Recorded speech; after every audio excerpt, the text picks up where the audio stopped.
네, 오늘 새벽 추명호 전 국정원 국장에 대한 구속영장이 기각됐습니다. 서울중앙지법 강부영 영장전담 부장판사가 다음과 같은 기각 사유를 밝혔는데요.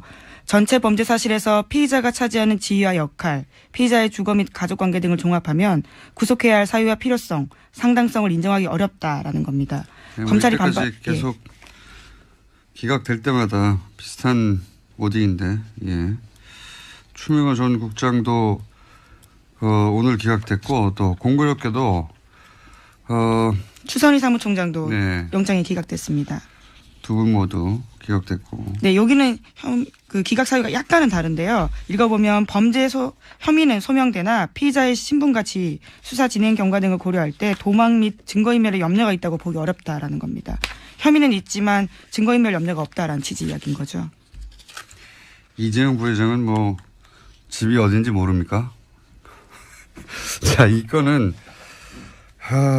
또 두 건이 동시에 발생했기 때문에 저희가 뉴스공장 영장 해설 판사를 연결하지 않을 수가 없습니다. 네. 연결되셨는지 모르겠네요. 연결됐나 봅니다. 이정렬 전 부장판사 연결해 보겠습니다. 안녕하십니까? 네, 안녕하세요. 네, 저희가 몇 차례나 반복적으로 한 기각 건이 이번에 또 비슷한 취지의 인터뷰가 이어질 것 같긴 한데, 그렇죠? 아니 근데 이거 예. 하루에 하나씩 하면 저도 두 번 할 수 있는데 이거 하루에 두 개를 해가지고. 네, 출연 횟수가 이래 줄었습니다. 네. 그러게 말입니다. 두 분을 그냥 묶어서 얘기해 보죠.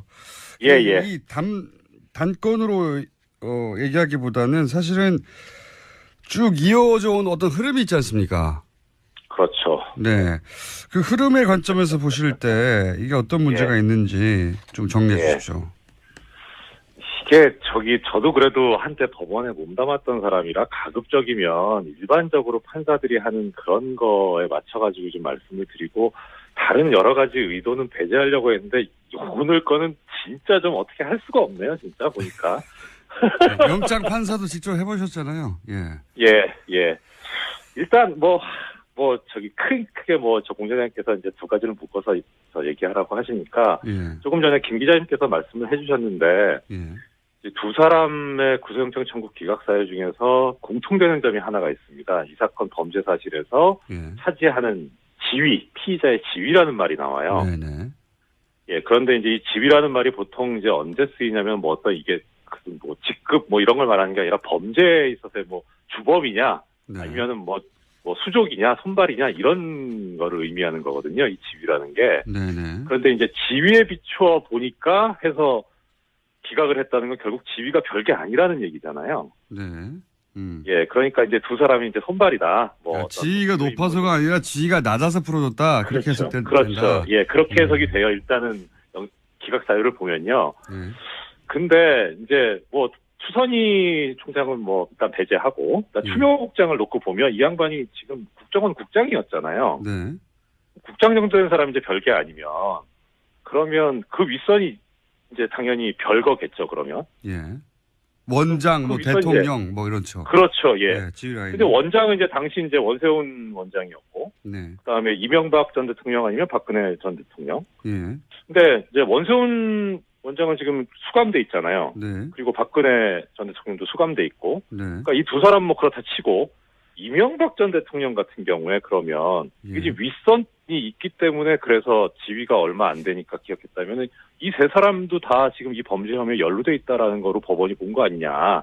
이렇게 해석 가능하긴 해요. 논리적으로만 보자면. 예. 그렇죠. 근데 그렇게 봤을 것 같지는 않지만 예. 일단 하여튼 그런데 순수하게 법적인 관점에서만 보면 그러면 두 사람은 수감돼 있으니까 어떻든 이 추명호 추선희하고는 차단돼 있으니까 두 사람이 말을 맞추긴 어려울 거예요. 네. 그런데 이명박 같은 경우에 지금 수감이 안 돼 있잖아요.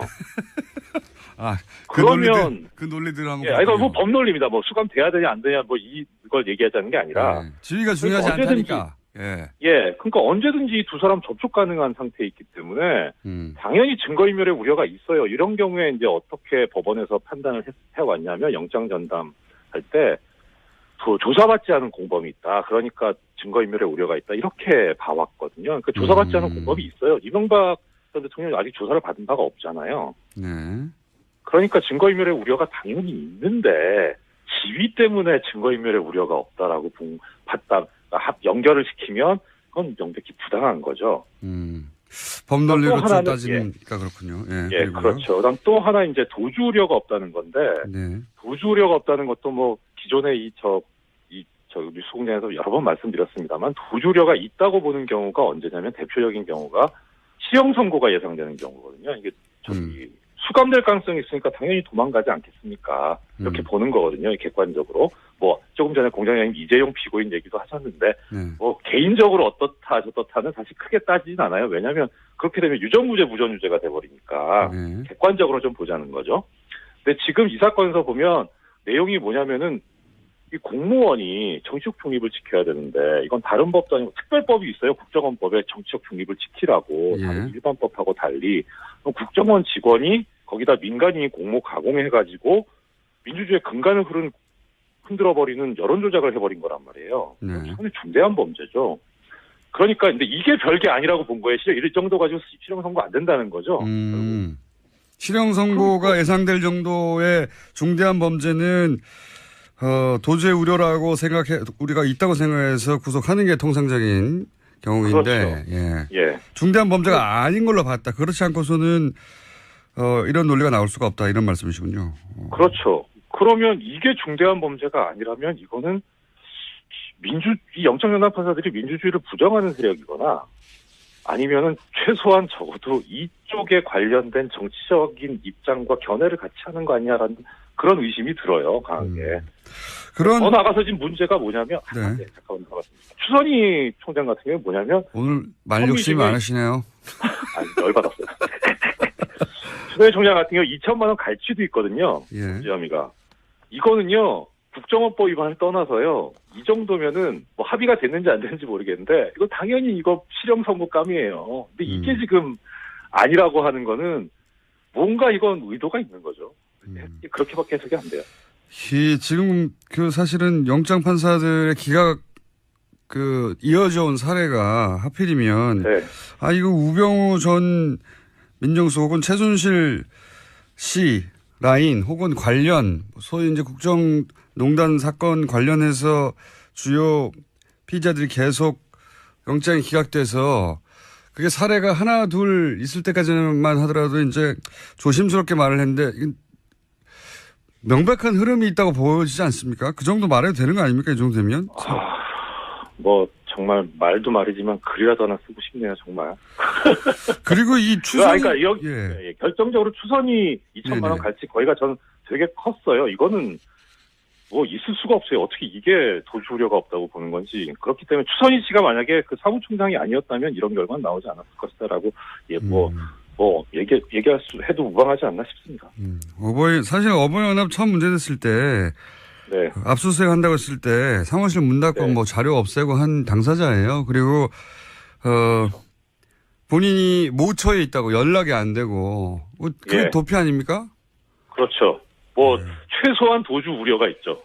도주의 징후가 있는 거니까요. 그것도 뭐 개인적인 거긴 하지만 그건 이제 어떤 전력이기 때문에 일반적으로 얘기하는 뭐 주거가 명확하다 뭐 내지는 뭐 직업이 뭐 일정하다 뭐 이런 거하고 다른 문제거든요. 그렇게 시도를 한 바 있기 때문에 이것도 상당히 중요한 문제인데 그거에 대해서도 눈을 감았다는 거는 이게 어떤 의도가 있는 것 같다라고 하는 근거를 대자면 계속 될 수 있을 정도로 여러 가지가 나오는 거죠. 지금 공장장님 말씀하신 것도 하나의 근거고요. 알겠습니다. 저는 뭐 이 사안 하나하나를 디테일하게 따지는 것 이상으로 이게 이제 굉장히 이어져 온 흐름이라서 흐름의 관점에서 한번 짚어볼 필요가 있다 싶어서 말씀드렸는데 또 그걸 또 어찌나 논리적으로 말씀하시고 말 욕심도 많으신지. 오늘은 여기까지 하고요. 저희가 사례를 총 다 모아가지고 한번 종합적으로 따지는 거 해볼까 합니다. 다음 주나 한번. 그때 한번 다시 모시겠습니다. 네, 알겠습니다. 네, 감사합니다. 지금까지 이정렬 전 부장판사였습니다. 자, 민의로 잠깐 짚어봤고요. 뉴스 한두 개 정도 더 할 시간이 있습니다. 네, 아까 앞서 말씀드렸었는데요. 이명박 전 대통령의 아들 이시영 씨가 어제 검찰에 출석했습니다. 마약 투여 의혹을 제기했던 KBS 추정 60분 팀을 고소한 바가 있는데요. 이와 관련해서 조사를 받기 위해서 나온 겁니다. 근데 지금 모바일 소변 검사 한번 나오나요? 네, 안 그래도 한겨레 신문이 오늘 아침에 보도한 바에 따르면요. 모발은 최대 1년, 소변은 일주일 정도 전까지만 나온다고 합니다. 그런데 해당 사건 같은 경우에는요. 2015년 9월 달에 일어난 일이거든요. 이게 지금 검사봐야 무슨 소용이 있나 싶은데 뭐 여하간 네. 그리고 고소고발을 할 거라면 그때 하지 지금 와서 하는지 뭐 그것도 의문이긴 한데 여하간 그렇게 조사를 받는데 기자들이 당연히 다스는 누구 겁니까 해당되는 질문을 했죠. 예. 네, 다스 의혹에 대해서 한 말씀 해달라라는 이야기도 했는데요. 이시영 씨는 지금은 사건과 상관이 없어서 죄송합니다라고 이야기하고 네. 갔습니다. 이 사건이 다스라 의미하는 걸까요? 아니면 본인 사건을 의미하는 걸까요? 여하간 상관이 없어 죄송합니다라고 답을 안 한 것 같습니다. 네, 마약과 관련돼서는 굉장히 자세하고 세게 이야기했는데요. 이와 관련해서는 말을 하지 않고 간 겁니다. 사실상. 노무현 전 대통령 때, 네, 전직 대통령 관련해서 가족 관련 이런 의혹이 제기됐을 때 국내에 있는 모든 기자들이 봉화로 내려갔어요. 집 앞에 죽치고 망원경으로 땡겨서 찍고 이분들 왜 그렇게 주지 않았나요? 예. 그리고 여기 그때하고는 비교할 수 없는 정도의 액수와 규모와 구체적인 문서들이 나왔으면 당연히 이분들 집 앞에 가서 죽치고 있어야 되는 거 아니에요, 이제? 저는 그렇게 생각이 드는데 겨우 법원에 나왔을 때만 한번 묻고 맙니까? 네, 뭐 검찰이긴 한데요.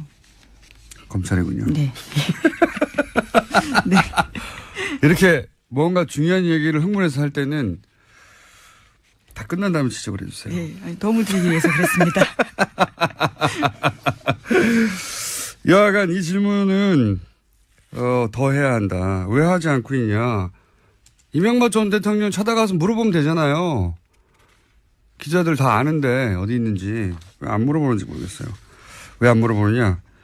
이쪽은 거꾸로 고소고발을 할 수 있거든요. 힘도 있고. 그래서 안 하는 거라고 봅니다. 저는. 하셔야 한다. 자, 여기까지 하겠습니다. 지금까지 시사인의 김은지였습니다. 감사합니다. 네, 오늘 새벽 추명호 전 국정원 국장에 대한 구속영장이 기각됐습니다. 서울중앙지법 강부영 영장전담 부장판사가 다음과 같은 기각 사유를 밝혔는데요. 전체 범죄 사실에서 피의자가 차지하는 지위와 역할, 피의자의 주거 및 가족관계 등을 종합하면 구속해야 할 사유와 필요성, 상당성을 인정하기 어렵다라는 겁니다. 검찰이 계속 기각될 때마다 비슷한 워딩인데, 예. 추명호 전 국장도 오늘 기각됐고 또 공교롭게도 추선희 사무총장도 네. 영장이 기각됐습니다. 두 분 모두 기각됐고. 네, 여기는 그 기각 사유가 약간은 다른데요. 읽어보면 혐의는 소명되나 피의자의 신분 가치, 수사 진행 경과 등을 고려할 때 도망 및 증거인멸의 염려가 있다고 보기 어렵다라는 겁니다. 혐의는 있지만 증거인멸 염려가 없다라는 취지 이야기인 거죠.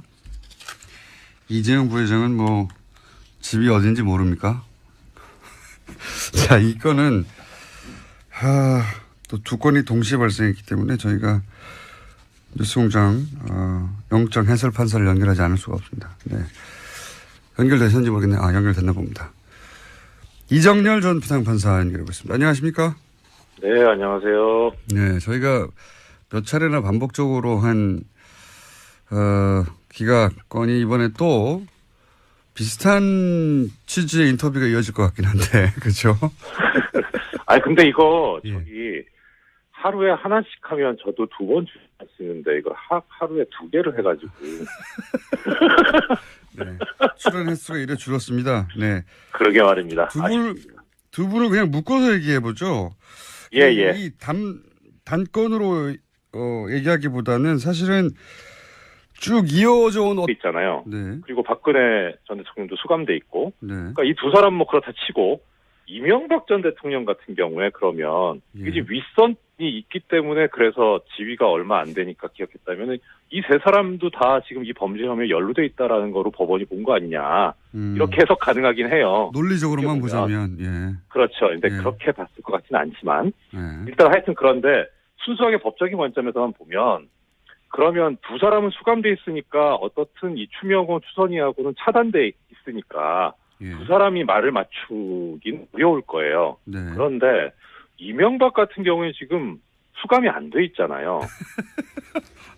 그러면 그 논리들 한번. 예, 이거 뭐 법논리입니다. 뭐 수감돼야 되냐 안 되냐 뭐 이걸 얘기하자는 게 아니라 네. 지위가 중요하지 그러니까 않다니까. 예. 예, 그러니까 언제든지 두 사람 접촉 가능한 상태에 있기 때문에 당연히 증거인멸의 우려가 있어요. 이런 경우에 이제 어떤 흐름이 있지 않습니까?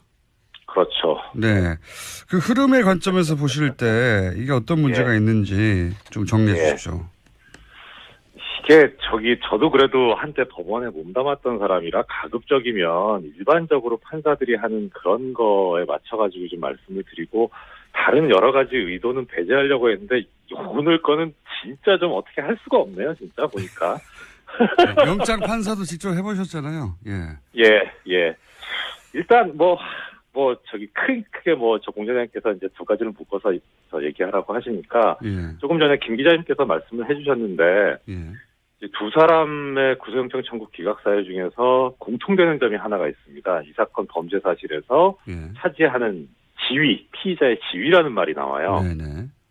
예, 그런데 이제 이 지위라는 말이 보통 이제 언제 쓰이냐면 이게 직급 이런 걸 말하는 게 아니라 범죄에 있어서 주범이냐 아니면은 수족이냐 손발이냐 이런 거를 의미하는 거거든요. 이 지위라는 게. 네네. 그런데 이제 지위에 비추어 보니까 해서 기각을 했다는 건 결국 지위가 별게 아니라는 얘기잖아요. 네.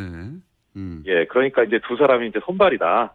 지위가 높아서가 아니라 지위가 낮아서 풀어줬다. 그렇게 해석된다. 그렇죠. 예, 그렇게 해석이 돼요. 일단은 기각 사유를 보면요. 근데 이제 추선희 총장은 일단 배제하고 추미호 국장을 놓고 보면 이 양반이 지금 국정원 국장이었잖아요. 네. 국장 정도 된 사람이 이제 별게 아니면 그러면 그 윗선이 이제 당연히 별거겠죠. 그러면. 예. 원장, 대통령, 이런죠. 그렇죠, 예. 네, 근데 원장은 이제 당시 이제 원세훈 원장이었고, 그다음에 이명박 전 대통령 아니면 박근혜 전 대통령. 예. 근데 이제 원세훈 원장은 지금 수감돼